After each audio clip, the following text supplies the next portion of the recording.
Sejam todos bem-vindos, meus irmãos. Hoje estou com essa responsabilidade maravilhosa, abençoada de pregar a palavra do Senhor. Estamos ali com um trabalho em Taguatinga, da Congregação Videira, e graças a Deus o Senhor tem sido gracioso conosco, a obra tem avançado, e somente por Ele é que nós conseguimos fazer com que a obra avance. Deus é bom, Ele é o Rei da Glória, como nós acabamos de cantar agora. Meus irmãos, eu peço a você que abra as Sagradas Escrituras, no Evangelho de Marcos, no capítulo 10, versículo de número 46. Evangelho de Marcos, capítulo 10, versículo 46. Ouça a leitura da palavra com muita atenção, com muita reverência.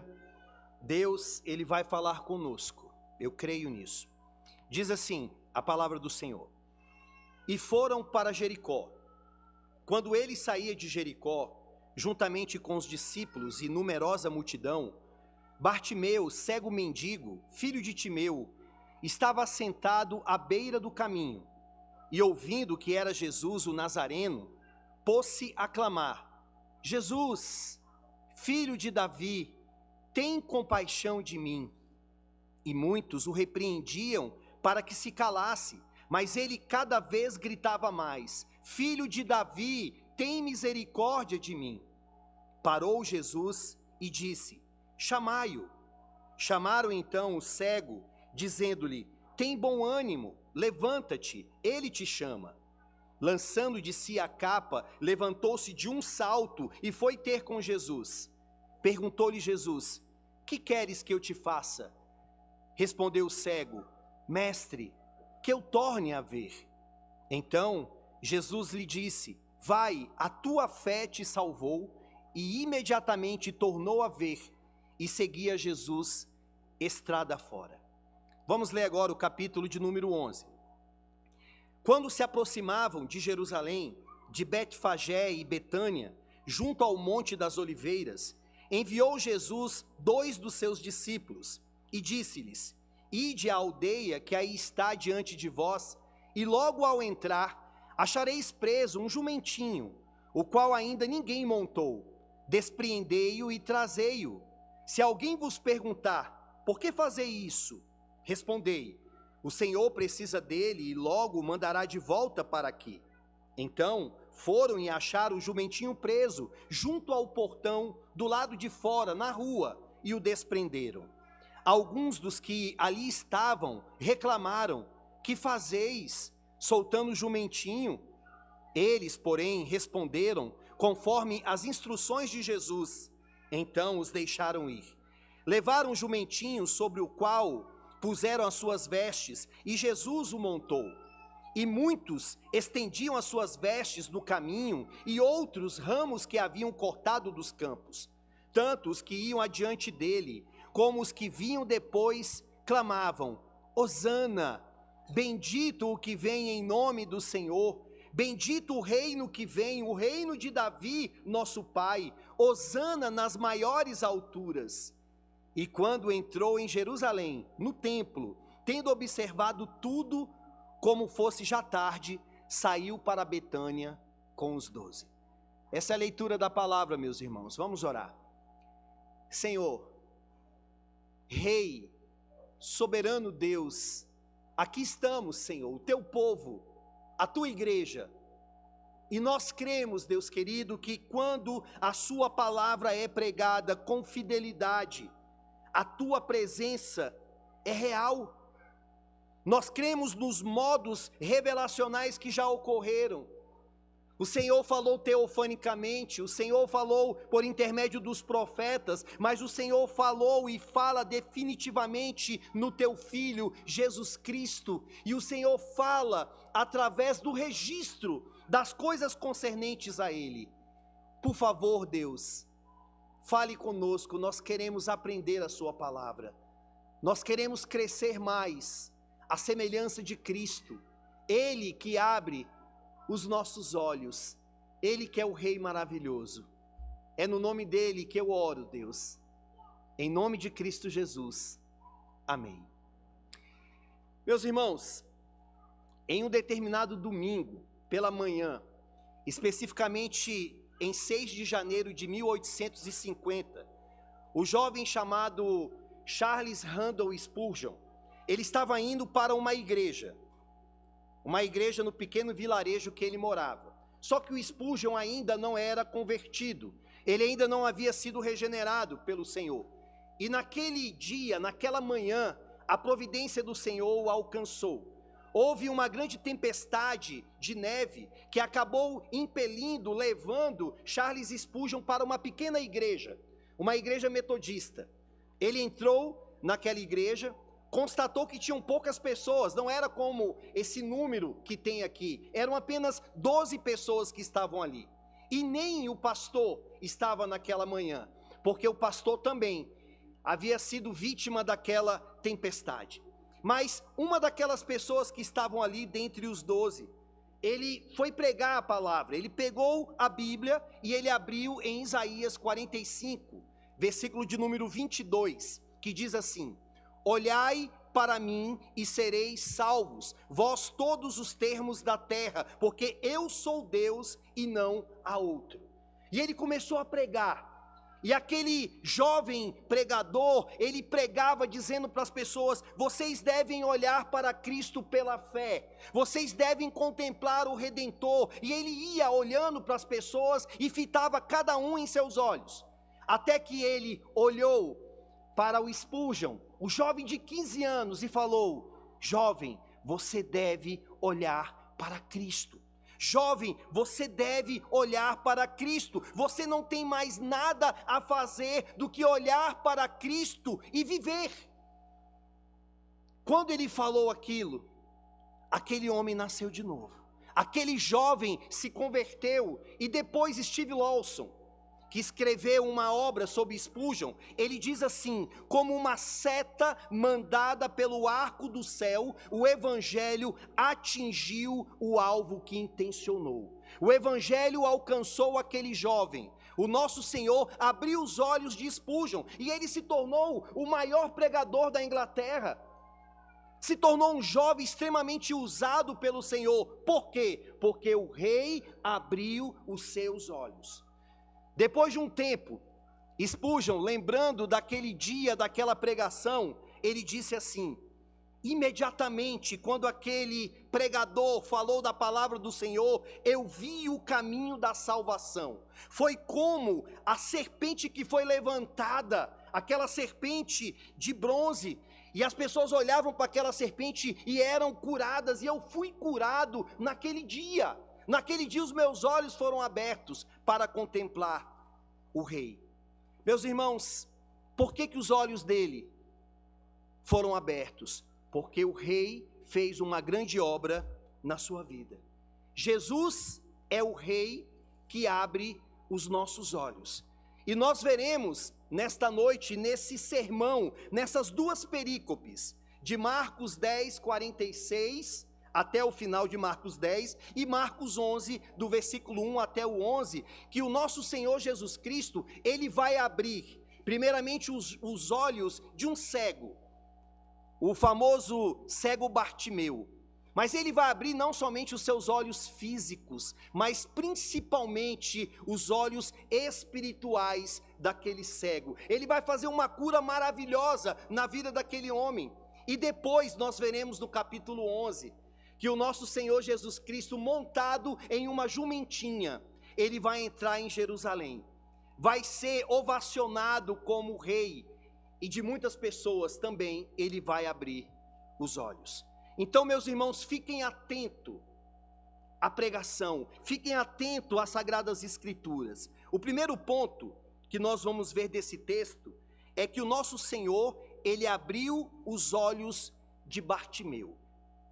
Jesus abriu os olhos de Bartimeu, ele mudou a vida deste homem. Olhe para o versículo de número 46, que ele começa assim: e foram para Jericó. O texto, ele começa dessa maneira, e é interessante porque aqui nós vemos que começou lá no capítulo 10, versículo de número 32, a missão de Jesus, ela chegou a um ponto que os milagres de Jesus, eles cessaram aqui de realizar. O último milagre público que Jesus Cristo vai realizar é com esse cego. Porque depois disso, ele vai para a sua missão principal, que é a cruz. Ele já havia dito, e vocês ouviram no sermão passado, com o reverendo Mateus, que a missão de Cristo era ir para Jerusalém, porque lá ele seria morto. Olhe para o capítulo 10, versículo de número 33, que ele diz assim: eis que subimos para Jerusalém, e o Filho do Homem será entregue aos principais sacerdotes e aos escribas, condená-lo-ão à morte e entregarão aos gentios. Hão de escarnecê-lo, cuspir nele, açoitá-lo e matá-lo, mas depois de 3 dias ressuscitará. Então, esta missão de ir para a sua morte, essa missão de ir para o Gólgota, para a cruz, estava em andamento. Ele chega agora em Jericó, e de Jericó depois, ele vai para Jerusalém. Só que interessante, meus irmãos, que algumas pessoas pegam esse texto para dizer que na Bíblia existe contradição. Existem algumas coisas erradas aqui. Por quê? Quando Jesus chega em Jericó, segundo Marcos, ele se depara com este cego, com Bartimeu, e ele vai curar Bartimeu. Só que os outros evangelistas, eles vão dizer que tinha não somente um cego, mas que tinha 2. E quando a gente lê a narrativa apresentada por Lucas, nós vemos também uma pequena diferença, porque Lucas, ele vai mostrar que Jesus ele estava saindo de Jericó, e já Marcos diz que ele estava chegando em Jericó. Então, dizem os críticos, nós temos aqui uma contradição. A Bíblia se contradiz. Era um cego ou eram 2? Estava saindo ou estava entrando na cidade de Jericó? Vejam, meus amados irmãos, a Bíblia de maneira nenhuma ela se contradiz, porque ela é a palavra do Senhor. Em nenhum momento os evangelistas, os autores dos evangelhos, eles dizem que havia apenas um único cego. Eles não falam isso. A questão é que Marcos, ele vai dar ênfase ao cego Bartimeu. Ele vai enfatizar esse cego, mas ele não diz que havia apenas um.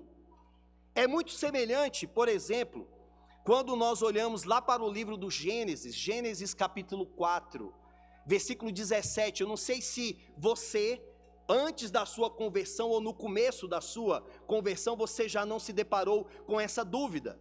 Porque Caim matou Abel. E aí fica só Caim.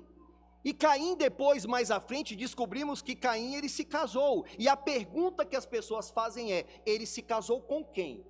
Era Adão, Eva, Caim e Abel, mas um morre. Então, qual é esta mulher que ele arrumou? Vejam, o Antigo Testamento, principalmente o Pentateuco, ele não é colocado dentro de uma ordem cronológica, todos os fatos que ali estão, mas é colocado uma ordem de importância. Então, lá no capítulo 5 do livro do Gênesis, é citado que Adão e Eva tiveram outros filhos e outras filhas, mas só que esses personagens não são citados. Por quê? Porque não era importante dentro da narrativa de Moisés. Da mesma forma, eu estou colocando isso aqui só para você entender que o fato dos outros evangelistas citarem 2 cegos, mas apenas um ser citado por nome, quer dizer que a importância maior foi dado para esse cego aqui. Pode ser que ele fosse mais conhecido naquela época, pode ser também pelo clamor que ele fazia, pedindo a Deus que pudesse curá-lo. Então não há contradição nesse aspecto. E também uma outra questão é que naquela época havia 2 cidades de Jericó. Havia uma cidade mais antiga, que já estava em ruínas, e havia uma cidade nova, que já tinha sido reconstruída por Herodes. Provavelmente, então, aquele milagre deste cego, ele aconteceu naquela divisa entre a cidade nova e a cidade velha. Enquanto Jesus saía de uma, ele entrava na outra. Então, não há contradição nas Escrituras. Por que eu digo isso, meus irmãos? Se houvesse uma única contradição nas Escrituras, a Bíblia não seria inspirada. A Bíblia não seria a palavra do Senhor. Nós não poderíamos dizer que é o próprio Deus falando conosco na Bíblia se ela tivesse erros. Se tivesse um único erro na Bíblia, nós não poderíamos dizer que a Bíblia é inerrante. E vejam, inerrância não diz respeito apenas a questões de moralidade. Inerrância não é apenas de questões doutrinárias, mas todos os fatos citados na Bíblia, do Gênesis ao Apocalipse, seja cidade, sejam nomes de pessoas, tudo isso é inerrante, é sem erro. Por quê? Porque vem do próprio Deus. Então, a Bíblia não tem erros, de maneira nenhuma. Por isso que nós dizemos, os pregadores reformados, a Bíblia é inspirada, inerrante, infalível e suficiente para todos nós.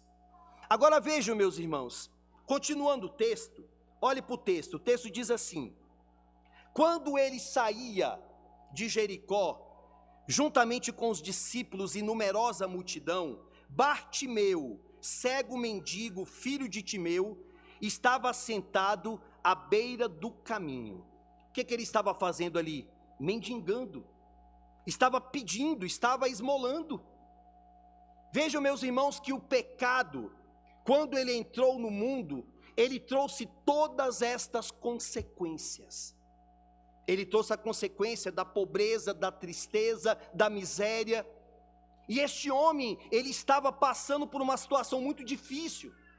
Era pobre, era cego e estava ali ao chão esmolando.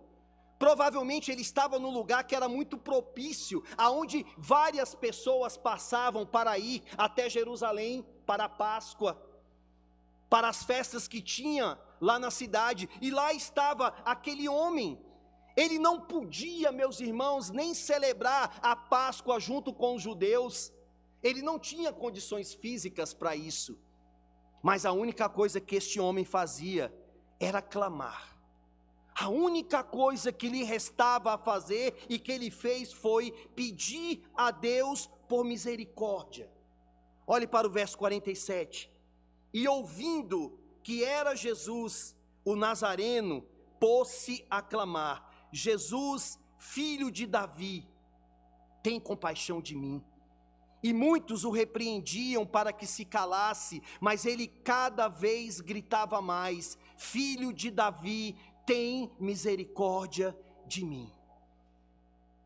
Hoje eu estava pregando lá na congregação, e eu estava falando de Juízes, capítulo de número 13. Interessante que naquela ocasião eu estava tratando ali sobre a unidade das Escrituras em um ponto, mostrando que todas as perícopes da Bíblia, todas as passagens da Bíblia, elas nos levam à história da redenção. Elas nos levam até Cristo, ou seja, nós não temos algumas histórias estanques aqui, mas essas histórias nos levam para Cristo. E por que eu estou dizendo isso? Veja o que este cego, ele disse: Jesus, filho de Davi. O que ele estava dizendo ali diante daquela multidão, meus irmãos? Ele estava reconhecendo que Jesus Cristo era o Messias. Ele estava reconhecendo que Jesus Cristo, ele veio do reinado de Davi. E isso é tão interessante que isso aqui é uma prova para nós da inspiração bíblica. No texto que eu preguei de Juízes, capítulo 13, eu estava falando sobre o nascimento de Sansão. E o nascimento de Sansão mostra que o povo naquela época estava vivendo em pecado perante os olhos do Senhor. E que Deus entregou aquele povo aos filisteus. E naquele momento eu falei para a igreja: meus irmãos, vejam como que é interessante a história da redenção. O povo estava em pecado, passaram 40 anos sofrendo nas mãos dos filisteus, mas Deus estava conduzindo a história. Por quê? Dos filisteus, para subjugar os filisteus, teria que surgir Davi. E de Davi viria o seu filho Salomão. Mas de Salomão viria sobre ele e sobre as tribos a divisão das tribos, porque eles pecaram. dali viria o cativeiro do norte, o cativeiro do sul, que sobraria então a tribo de Judá, e da tribo de Judá viria o rei, o nosso Senhor Jesus Cristo, o filho de Davi. Então interessante que aqui, um homem cego, um homem mendigo, mas era um homem que conhecia as sagradas escrituras, ele disse: filho de Davi, tem misericórdia de mim. Ele conhecia a Bíblia, ele conhecia o Senhor, ele sabia que Cristo Jesus, ele era o Messias. E aí vem o versículo 49, diz: parou Jesus e disse: chamai-o. Chamaram então o cego, dizendo-lhe: tem bom ânimo, levanta-te, ele te chama. Lançando de si a capa, levantou-se de um salto e foi ter com Jesus. E perguntou-lhe Jesus: que queres que eu te faça? Respondeu o cego: mestre, que eu torne a ver. Então Jesus lhe disse: vai, a tua fé te salvou. E imediatamente tornou a ver e seguia Jesus estrada afora. Meus irmãos, sabe o que me chama muita atenção aqui na vida deste cego? É que a cura que o Senhor produziu nele não foi apenas a cura física, não foi apenas abrir os seus olhos físicos, mas foi a cura espiritual, foi a cura da sua alma, foi a salvação, a regeneração. E qual é a prova que nós podemos dar sobre isso? Porque Marcos, ele tem um estilo de mostrar que as pessoas que eram salvas pelo Senhor, elas passavam a ser discípulas de Cristo, seguiam o Senhor. Vejam que no finalzinho do versículo 52, ele diz: e imediatamente tornou a ver e seguia a Jesus estrada fora. Ele não somente teve a cura dos seus olhos, mas ele passou a seguir a Cristo. Ele passou a ser um discípulo de Cristo. E para onde que Cristo estava indo? Para Jerusalém, para morrer na cruz. E para onde esse discípulo estava indo? Seguindo o seu Senhor, indo para a cruz, indo para a paixão de Cristo. Sabe o que eu aprendo, meus amados irmãos? Tem muitas pessoas que querem apenas a cura física. Tem muitas pessoas que querem apenas uma mudança emocional, psicológica, que querem uma cura da depressão, que querem uma cura de uma doença, seja uma AIDS, seja um câncer, seja uma enfermidade, uma deficiência, seja qual for, e clama ao Senhor por isso, e Deus pode conceder isso, sim. Mas a obra principal de Jesus Cristo é curar o coração das pessoas que estão mortas em seus delitos e pecados. A obra principal de Jesus Cristo é a regeneração, é abrir os nossos olhos espirituais. Do que vale, meus amados irmãos, a pessoa ser curada fisicamente e continuar morta nos seus delitos e pecados? Do que vale a pessoa passar a enxergar fisicamente, mas não conseguir enxergar o Rei, não conseguir enxergar a Jesus Cristo? Infelizmente, existem muitas pessoas que estão vendo fisicamente e não estão vendo espiritualmente. Existem muitas pessoas assim. Você lembra de Paulo?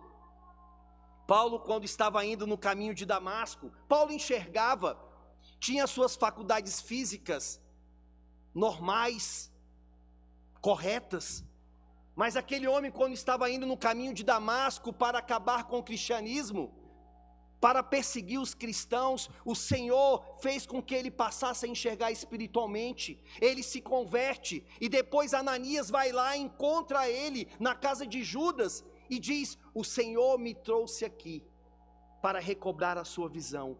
E diz a palavra que caíram como que escamas dos seus olhos, e ele começou a ver.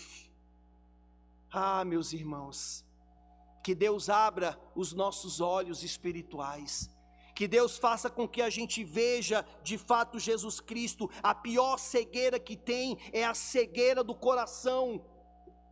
Nós lemos hoje no Catecismo de Heidelberg sobre a queda. sobre o pecado que entrou no mundo pela obra de Adão. Esta é a pior cegueira. O pecado trouxe a cegueira espiritual, de maneira que a pessoa em pecado, ela não consegue crer em Cristo, ela não consegue ler as Escrituras, ela não sente desejo nenhum de agradar ao Senhor, até que o Senhor venha ao seu encontro e abre os seus olhos. É o Rei que abre os nossos olhos para que nós possamos vê-lo. Vejam que este cego que passou a ver, duas provas ele nos dá aqui da salvação dele. Tanto que ele passou a seguir, passou a ser um discípulo, como também a maneira como ele se reporta a Cristo. No versículo 51 ele chama Jesus de mestre, que é Raboni, que é uma forma muito pessoal. Ele estava dizendo, meu mestre, meu Senhor. Agora, em segundo lugar, meus amados irmãos, após esta cura espiritual deste cego, nós temos em segundo lugar no capítulo de número 11, o Rei Jesus que abre os olhos de uma grande multidão. Primeiro ele abriu os olhos de um cego, e esse cego o seguiu. E agora nós vamos ver que ele abre os olhos de muitas pessoas. Olhe para o versículo de número 2 e 3, ou melhor, versículo 1, do capítulo de número 11, que diz assim: quando se aproximavam de Jerusalém, de Betfagé e Betânia, junto ao Monte das Oliveiras, enviou Jesus 2 dos seus discípulos e disse-lhes: ide à aldeia que aí está diante de vós, e logo ao entrar, achareis preso um jumentinho, o qual ainda ninguém montou. Despreendei-o e trazei-o. Se alguém vos perguntar, por que fazer isso? Respondei, o Senhor precisa dele, e logo o mandará de volta para aqui. Então foram e acharam o jumentinho preso, junto ao portão do lado de fora na rua, e o desprenderam. Alguns dos que ali estavam reclamaram, que fazeis soltando o jumentinho? Eles, porém, responderam conforme as instruções de Jesus, e então os deixaram ir. Interessante dessa passagem bíblica, que os comentaristas estão divididos em duas posições. Alguns acreditam o seguinte, que quando Jesus falou estas coisas, ele estava exercendo a sua onisciência. Então era um ato da divindade de Cristo. Ele estava vendo aonde estaria aquela jumentinha, ele já sabia porque é Deus, então ele mandou os seus discípulos irem lá e pegarem aquela jumentinha e prepararem tudo aquilo ali. Bem, nós podemos dizer que aqui no livro de Marcos, nós temos várias evidências da onisciência de Cristo. Nós temos várias evidências de que de fato Jesus Cristo, ele é Deus, é uma pessoa da Trindade e ele sabe de todas as coisas. Por exemplo, no capítulo 2, versículo de número 8, está registrado que Jesus, quando ele curou um paralítico e perdoou os seus pecados, ele sabia o que aqueles escribas que estavam lá estavam pensando. Jesus sabia que naquele momento eles estavam acusando Jesus de blasfêmia. Eles estavam dizendo que Jesus estava se comparando com o Pai quando estava perdoando pecados. Nós temos também no capítulo 3, quando Jesus entra no templo, num dia de sábado. Quando ele entrou, Jesus, na sua onisciência, ele sondou a mente daqueles homens, daqueles escribas, e ele sabia que eles estavam esperando Jesus curar a mão de um homem paralítico para que ele fosse acusado de violar o sábado. Também temos uma outra prova, lá no capítulo de número 5, quando Jesus, cercado por uma multidão, ele disse que uma pessoa havia tocado nele. Por quê? Porque ele sentiu que saiu daquela pessoa virtude. Bem, meus irmãos, como pode uma pessoa saber que diante de uma multidão alguém tocou nele diferente? Ele só pode ser Deus. Então, pegando esses textos bíblicos, algumas pessoas vão dizer: Logo, aqui nesse texto, quando Jesus manda os seus discípulos irem até uma aldeia, é porque ele estava exercitando ou exercendo a sua onisciência. Mas eu não creio que seja assim. Eu creio que Cristo, ele é sim onisciente, mas o texto aqui, ele leva-nos a acreditar que na verdade Jesus Cristo, ele preparou de antemão esta ida nessa aldeia. Ele já tinha ido lá, já tinha conversado com aquelas pessoas e já tinha deixado tudo preparado. Por quê?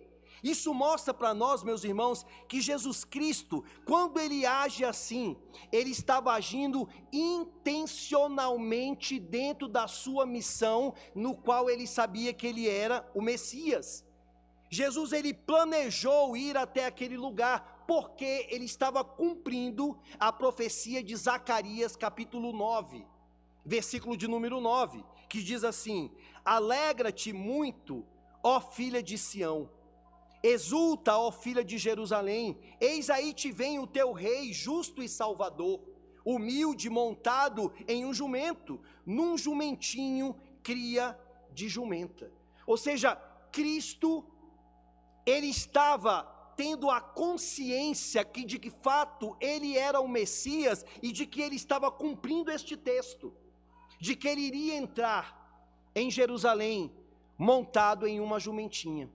Sabe o que isso me faz pensar, meus irmãos?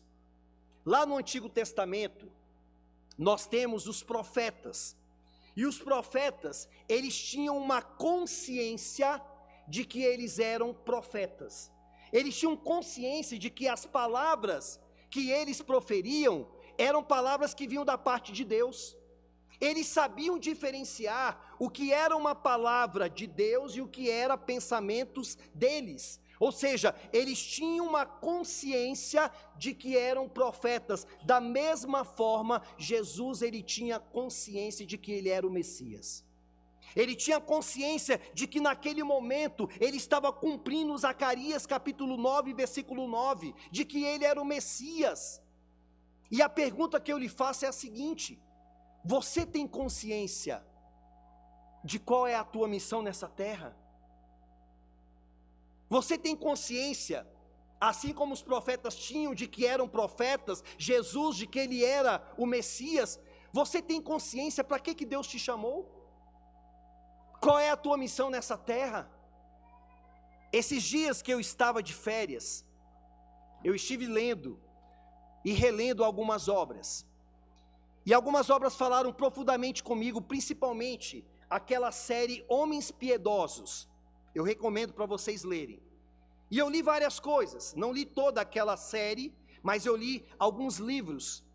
E eu vi ali, meus irmãos, por exemplo, eu li sobre Martinho Lutero, a coragem de Lutero, o Lutero que acusava o papado da época, o Lutero que se levantava contra os governantes, contra os imperadores, o zelo que Lutero tinha pelas Sagradas Escrituras. Li também sobre João Calvino, o zelo que ele teve pela pregação, o homem que pregava várias vezes no dia do Senhor, durante a semana, o homem que nos legou as institutas da religião, que nos legou também vários comentários das Sagradas Escrituras. Li também sobre o seu discípulo John Knox, aquele homem que lá na Escócia, que era o pai do presbiterianismo, era considerado como um gigante da oração, um homem que Maria Sanguinária tinha mais medo dele, do que medo de qualquer exército. Vi também, meus irmãos, a história de Jonathan Edwards, com as suas 70 resoluções, um homem de fé, um homem de oração. George Whitefield, em sua santidade, em seu zelo evangelístico, um homem que pregava, que buscava a presença do Senhor. Martyn Lloyd-Jones, conhecido como um pregador em chamas, que era lógica em chamas. Mas por que eu estou dizendo isso? Porque eu verifiquei que todos esses homens tinham algo em comum, que era o zelo pela glória de Deus. Todos eles tinham consciência de que eles foram chamados para a glória de Deus. Todos eles tinham consciência de que tudo aquilo que eles faziam, seja o zelo evangelístico, o zelo do púlpito, seja o zelo na oração, por que eles faziam tudo isso? Porque eles entendiam que a minha missão é glorificar a Deus. E isso me fez pensar também. Assim como Cristo tinha consciência de que ele era o Messias, e por isso que ele entrou naquela jumentinha, entrado lá em Jerusalém, nós também temos que ter consciência da nossa missão. Fomos chamados para glorificar a Deus, fomos chamados para exaltar o santo nome do Senhor, fomos chamados, meus irmãos, para sermos exemplos, seja no casamento, seja na vida, seja na obra. Aquilo que Deus te chamou, Deus nos chamou para nós fazermos isso para a sua glória. É isso que esse texto está nos mostrando. O Cristo que tinha consciência de que era o Messias, e nós que temos consciência de quem somos, servimos ao Senhor. Agora vejam que o texto também, ele lança luz para mais uma coisa: a humildade de Cristo. Cristo entra em Jerusalém montado em uma jumentinha. Que interessante, né, meus irmãos? E que coisa extremamente contraditória aos olhos de muitos. O rei nasce numa manjedoura. O rei que poderia entrar em Jerusalém como aqueles conquistadores gregos em um lindo cavalo, mas ele entra em uma jumentinha, mostrando que na verdade o reino dele não é um reino físico, mas o reino de Cristo é um reino espiritual. O reino dele é trabalhado em nossos corações, há uma mudança em todos nós. Agora olhe para o versículo 8. E muitos, quando ele entrou na cidade, estendiam as suas vestes no caminho, e outros, ramos que haviam cortado dos campos. Tanto os que iam adiante dele, como os que vinham depois dele, clamavam: Hosana, bendito o que vem em nome do Senhor. Bendito o reino que vem, o reino de Davi, o nosso pai. Hosana nas maiores alturas. E quando entrou em Jerusalém, no templo, tendo observado tudo, como se fosse já tarde, saiu para Betânia com os 12. Quando Jesus está citando aqui, na verdade as pessoas estão clamando: Hosana, bendito o que vem em nome do Senhor. Está sendo citado o Salmo 118, versículo 26, a parte A.